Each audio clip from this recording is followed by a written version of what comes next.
Vēlreiz mani sauc Vitals, es esmu IPF pirmā kursa doktorants, un es izvēlējos tādu, man likās interesanta tēma, kas saistīta ar robotiem, jā, un es tad izdomāju, ka tos robotus varētu apvienot kaut kādās grupās, jeb kolonijās, un es tagad mazliet pastāstīšu par to, ko tad es īsti daru savā doktora darbā laikā. Tad, ja tā ļoti tā vispārēji apskatās robotikas jomu, tad to var sadalīt, teiksim, šādas iekārtas, lai viņas izveidot.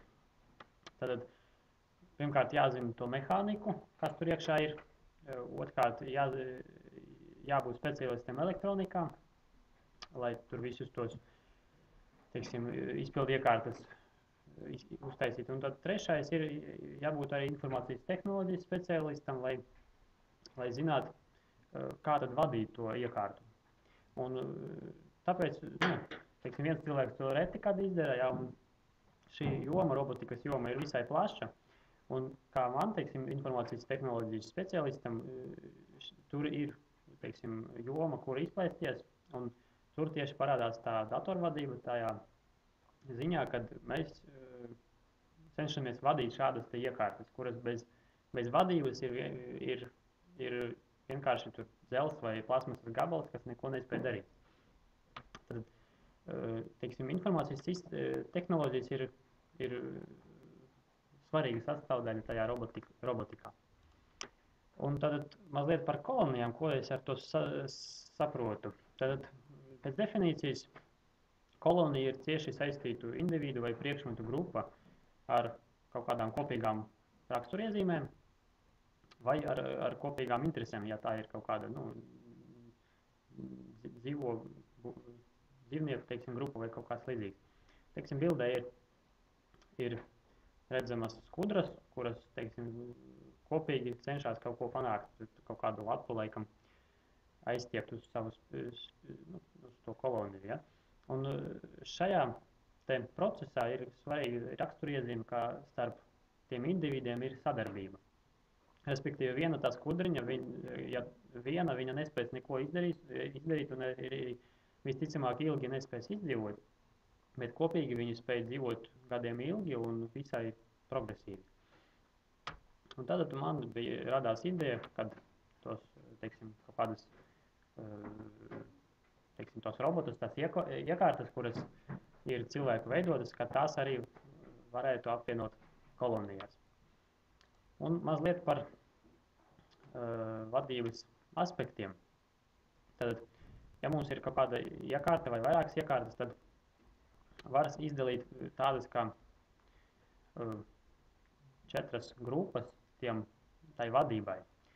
Pirmā no tām ir, ja mums ir viens robots un ir viens uzdevums, ko tam robotam jāizdara. Tad tas ir viens no vienkāršākajiem momentiem, kad mums ir jāizpilda kaut kādu darbību virkni, lai sasniegtu savu mērķi. Pieņemsim kaut kāds, teiksim, ražošanas robots, kas tur uztaisa kaut kādas detaļas, pieņemsim, tad viņam ir noteikts operācijas, ko viņš izdara, un rezultātā viņš saņem to detaļu.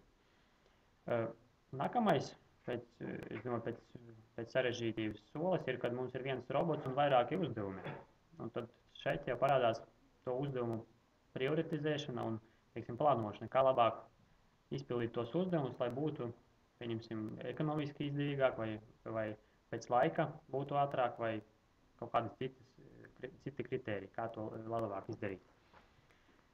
Nākamais solis, kad parādās vairāki roboti un kad tiem vairākiem robotiem ir viens kopīgs uzdevums. Teiksim, klasisks piemērs, kad vairākām iekārtām jāspēj, teiksim, pārvietot kaut kādu vienu objektu, kas ir visai, kuru nespēja pārvietot viena iekārta, tad to parasti cenšas izdarīt ar vairākām. Un tad šeit jau sākas tāds moments, ka tiem robotiem jāspēj koordinēt savas darbības, sazināties vienam ar otru un, teiksim, kooperēties, lai to uzdevumu atkal izpildītu visai efektīvi un lai tas būtu ekonomiski izdevīgi. Un kā kā pēdējais moments ir, kad teiksim, mums ir vairāki roboti un vairāki uzdevumi. Un tad šeit jau parādās tādi aspekti, kā teiksim, sociālā uzvedība, vai teiksim, kad tas robots izdomā, vai viņam ir nepieciešams kaut ko, kādu uzdevumu pildīt, vai teiksim, viņš spējas apvienoties ar kādiem citiem un izpildīt to uzdevumu. Un, teiksim, pētot mazliet literatūru, tad šis aspekts joprojām ir aktuāls zinātnē, un teiksim, nav tāda universāla risinājuma, kuru varētu pielietot jebkurā teiksim, problēmā.